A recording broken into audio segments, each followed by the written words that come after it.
अस्सलाम वालेकुम सामईन किराम और नाज़रीन किराम। मैं ज़िंदगी में मुस्बत सोचने वाला आदमी हूँ। मुस्बत ही सोचता हूँ कि जो अगला बंदा बात कह रहा है तो वो ठीक ही कह रहा होगा, लेकिन अपने पैरामीटर्स पे सोचता भी रहता हूँ कि इसने सही कहा या गलत कहा। ये नहीं कि अंधा यकीन और ईमान कर लेता हूँ उसके ऊपर। मैं जनरल बाजवा के बारे में भी मुस्बत सोच रहा था, और मैं हमेशा अपने इदारों के बारे में मुस्बत सोचता हूँ कि वो पाकिस्तान और पाकिस्तानी अवाम के मामले में ठीक ही कर रहे होंगे।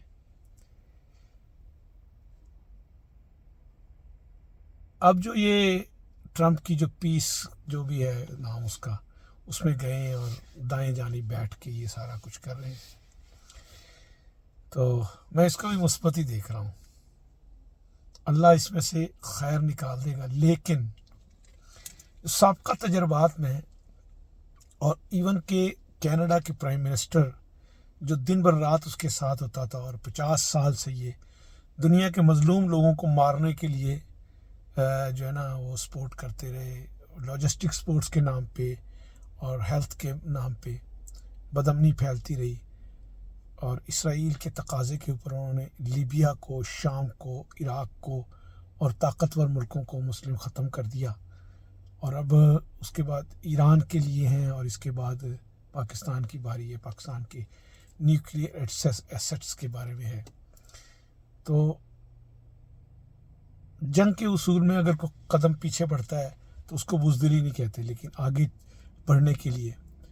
लेकिन ये सारी सूरत हाल में पहले भी जो आज तक हुआ है उसके अंदर मुल्क का सौदा ही हुआ है, और दज्जाल भी यही करेगा। मैं तुम्हें फाइनेंशियल सपोर्ट करूँगा, तुम्हारे मिनरल ख़रीद लूँगा, तुम्हारे तहफ़्फ़ुज़ दूँगा। इन्होंने यूक्रेन को भी किया था, जापान को 50 साल फ़ौज नहीं बनने दी, तुर्की की ताकत ख़त्म करके। असल में हमारे लोग अपने आप को जो बहुत समझदार और अक्लमंद और अक्ल कुल समझते हैं, उनको एक्सट्रीम यस पॉलिटिकल लीडर चाहिए। वो नवाज शरीफ साहब से ज़्यादा कोई नहीं हो सकता। लेकिन ये सोच रहे हैं कि हम उसको अमेरिका को ट्रैप कर लेंगे। अब तक वो हमें ट्रैप करता आया है, और ये अपने एसेट्स, अपनी कैपेबिलिटी को सेव करना चाहते हैं कि अगर हम बच गए तो पूरी दुनिया बच जाएगी। और पूरी आलम इस्लाम एक मगलूबियत के दौर में ना, कहते हैं ये जो तसव्वुफ़ शुरू है ना, जब इस्लामी हुकूमत ताकत ख़त्म हो गई तो तसव्वुफ़ शुरू हो गया था। उसके अंदर अल्लाह हक हू करते थे, इक़्तिदार नहीं था, एक तरफ बैठ के ये सारा कुछ करते थे। ये भी हम इसी कैफियत में हैं। तो जब मईशत कमज़ोर हो, मुनाफ़क़त हो, मुल्क में इंसाफ ना हो, तो उस वक़्त इसी किस्म के तसव्वुफ़ाना फ़ैसले किए जाते हैं, और इसके अलावा चारा भी कोई नहीं है। और अगर वो ट्रंप को बता दें कि हमने तुम्हें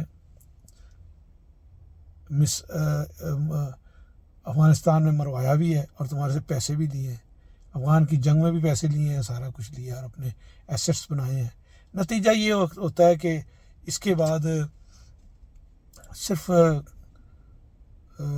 बाजवा फुल ऑफ एसेट्स हो जाता है, माल से भर जाता है, और बहुत सारे लोग इसी तरह हो जाते हैं, और हम इस खुशफहमी रहते हैं कि ये अहले इक़्तिदार कोई अच्छा फ़ैसला कर रहे होंगे। बिल्कुल नहीं हो सकता। लिहाजा इनकी ताकत बच जाएगी, लेकिन अल्टीमेट कहते हैं रोज़ की छिड़खानियाँ मोहल्ले में होती है ना, एक दिन उसकी आखिरी जंग भी होती है। तो बहरहाल कभी किसी खुशगुमानी में ना रहे। कुरान सच है, वो तुम्हारे दोस्त नहीं हो सकते। अमेरिका, यहाँ लोग कहा करते हैं यहाँ नॉर्थ अमेरिका में कि अगर अमेरिका किसी का दोस्त है तो उसको दुश्मन की ज़रूरत नहीं है।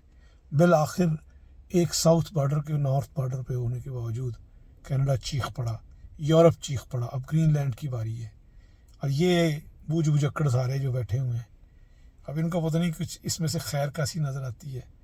क्या हमारे मिडल ईस्ट के बादशाह, अल्लाह ही जानता है, यजीद के हाथ पे हज़रत अब्दुल्ला इब्न उमर और अब्दुल्ला इब्न अबू बकर ने बैत कर ली थी। اس لیے کہ وہ امن کر دے گا اور قتل و غارت ہو جی. تو مولانا مودودی اس پہ کہتے جب حسین نے بیعت نہیں کی تھی تو کسی کو بیعت کرنے کی ضرورت تھی. شکریہ. السلام علیکم ورحمۃ اللہ.